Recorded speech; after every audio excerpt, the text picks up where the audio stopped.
Funding of the embassies have also come to the fore. Yeah. For those who know what they're doing, they say that, you know, funds continue to be a major challenge for these embassies that we have abroad. Are we being fair to them when we underfund them and don't do well by them and expect them to perform magic? It is a case of 6 and half a dozen. It is whether, we don't know whether it is the government itself that is not satisfied with their level of output, performance over there. And if I gave you $2 million last year, and at the end of the day, all I could get, or all I was getting, were complaints by Nigerians over there that they could not renew their papers, they could not do all these things, they could not do this, they could not do that. Will I be encouraged to give you $2 million again? No. That's on the side of government, that government may legitimately have that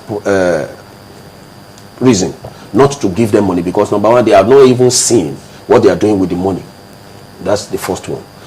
But on the other hand, we see a situation where those that are posted there are just being given their salary, and nobody is ready to give them what they call working grants, or whatever they call it, you know, running cost to run the affairs of the place. Why? Because even the ambassador himself is not always in the office.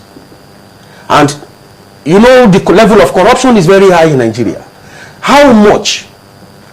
Because ordinarily, by the time the National Assembly is doing budget, I mean, is looking at the budget for some of these, I mean, particularly for the ministries, when you get to Foreign Affairs Ministry, you should know the number of missions you have, the number of embassies you have. Don't they know? That's what I'm saying. How much was allocated to a particular, okay, take UN, for instance. I mean, the Nigerian house in the US, for instance.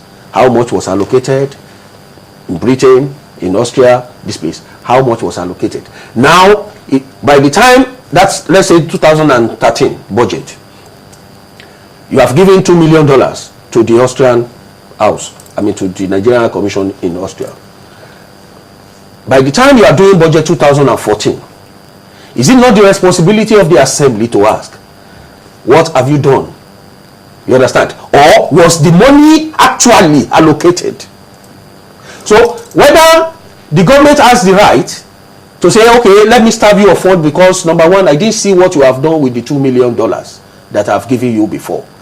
Supposing the National Assembly approves $2 million again for that assembly.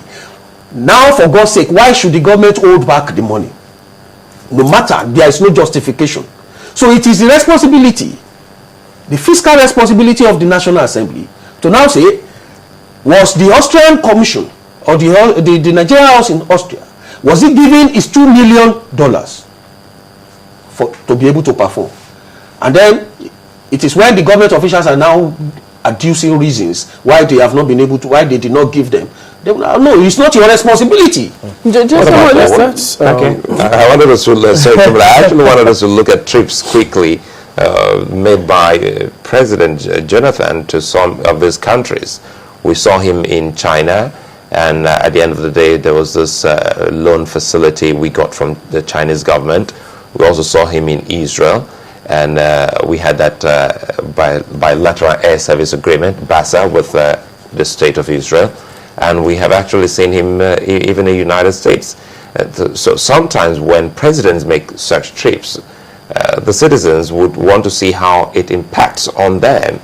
So how have we been able to get all of those individually or collectively as a people from such visits by the president outside the country? Yeah, it's a very complex situation, because ordinarily on the face value, you just want to attack and say no. The foreign trips are getting too irritating, you know, in terms of the number of times that our president, right from the time of Babangida, right from the time of Obasanjo, we are talking of this democratic dispensation now. You want to attack these trips, but you see, sometimes some of these trips have their value in terms of the economic returns, in terms of economic development, in terms of the returns into the economy.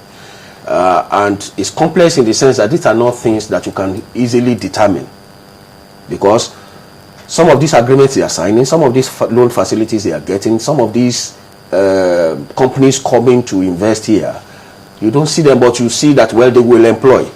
You understand? Well, what is the level, what is the volume of employment opportunities generated by such companies?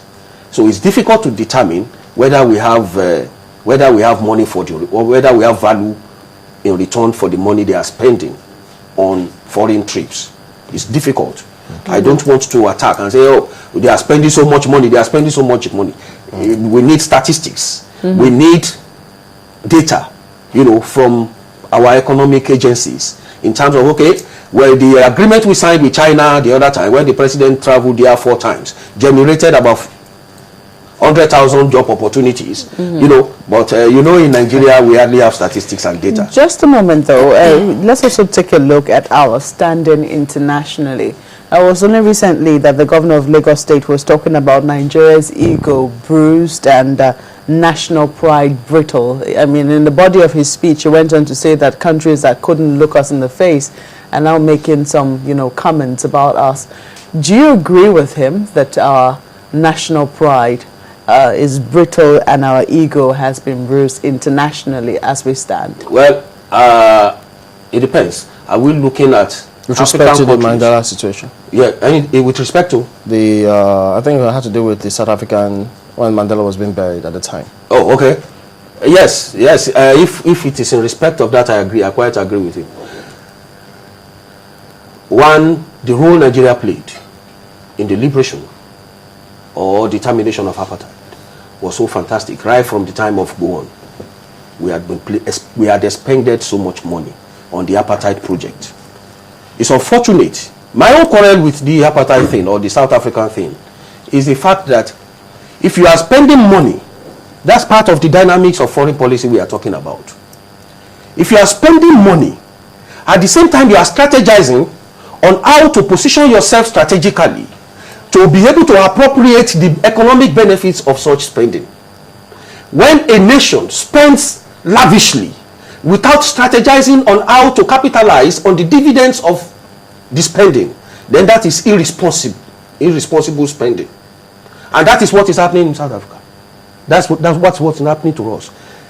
A nation like Nigeria should not be having this kind of frustrated relations with South Africa. We are supposed to have, to be held in high esteem because of the spendings.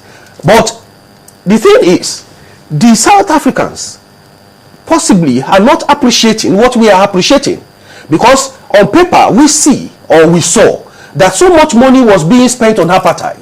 But those people over there, were they seeing the money? Were they getting the money? So if we are saying we are spending $40 billion to fight apartheid, and those people are receiving only $1 billion, and Libya, because I was wondering, why should Mandela, before his death, give the highest honor of the land to Gaddafi, and no Nigerian head of state was given, including the one. They saw the money. Yes, because the money was getting there. But you put something on paper here, it's not getting there. Oh dear. That's a possibility.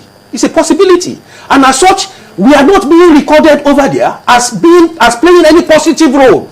Because whatever we are sending, we are saying, and you know, this is very funny, because these people, they see all these things. They will read in papers how much you are saying you are voting, but what is getting into their hands. Wow. So whatever value they are attaching, whatever way they are treating you now is dependent on whatever they got from you, as different from what you budgeted or what you committed on paper here. All right, Dr. Dapo Thomas, international relations expert, thank you for coming on this morning.